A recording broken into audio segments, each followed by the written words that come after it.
नमस्कार बहनों।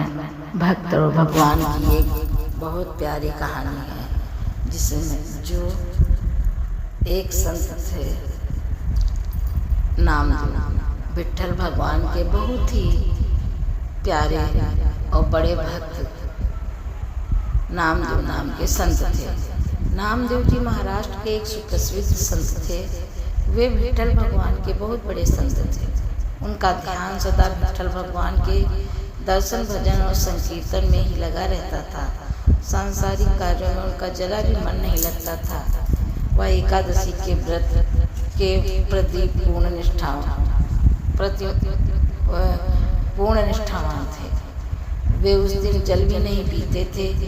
एकादशी की संपूर्ण राशि को हरि नाम संकीर्तन करते थे। एकादशी को बीड़ा खाते और न किसी को खिलाने का एक दिन एकादशी की रात को वो हरि नाम कीर्तन कर रहे थे। उनके साथ अनेक भक्त भी संकीर्तन कर रहे थे।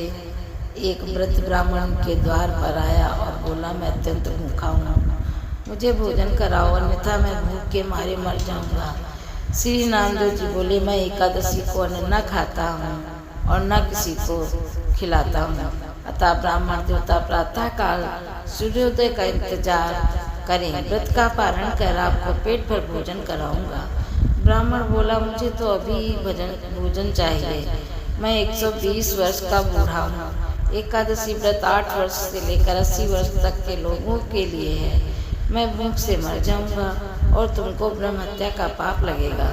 श्री नामदेव जी बोलने कहा, ब्राह्मण देवता चाहे कुछ भी हो जाए, मैं आपको भोजन नहीं करा सकता, कृपया आप सुबह तक प्रतीक्षा करें।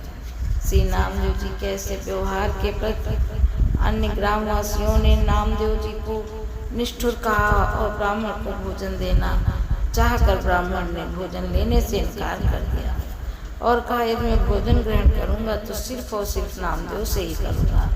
श्री रामदेव जी ने जब ब्राह्मण को भोजन न दिया तो कुछ ही समय में उसके प्राण पखेरु उड़ गए। वहाँ उपस्थित सभी लोग भी नामदेव के प्रति शब्द कहने लगे और उन्हें हत्यारा कहकर संबोधित करने लगे। श्री रामदेव जी कुछ न बोले। वह पूर्ण व्रत, भजन और कीर्तन में विट्ठल भगवान के ही लगे रहे तथा एक पल के लिए उठे और मृतक शरीर को ढक कर रख दिया। हुआ वह अमृत के समझ नाम संकीर्तन करते रहे। प्रातःकालीन नामदेव जी बोले, नामदेव जी ने व्रत पारण किया और एक चित्त बने स्वयं उसे ब्राह्मण के पार्थिव शरीर को गोद में लेकर चिता पर बैठ गए। चिता को प्रज्वलित किया।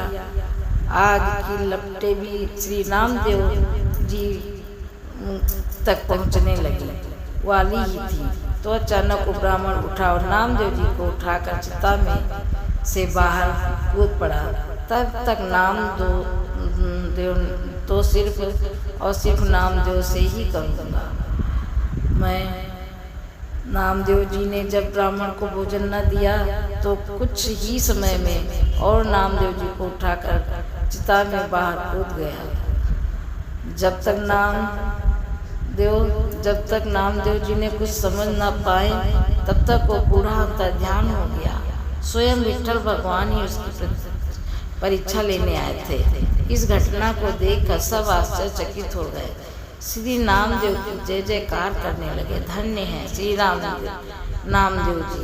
चित्र में प्रज्ञा और प्रकाश, चित्र में प्रज्ञा का प्रकाश, ज्ञान का दीपक जले।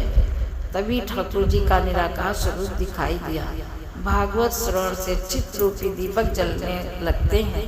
चित्र रूपी दीपक जलाने का प्रयास मानव को करना चाहिए। मानव को अज्ञानता से लड़ना चाहिए, मगर आलोचना, अज्ञानता पर चर्चा करके अपना समय बर्बाद नहीं करना चाहिए। हरि ओम तत्सत, हरि ओम तत्सत, हरि ओम तत्सत। राधे राधे। जय श्री कृष्ण। शिव अर्पण।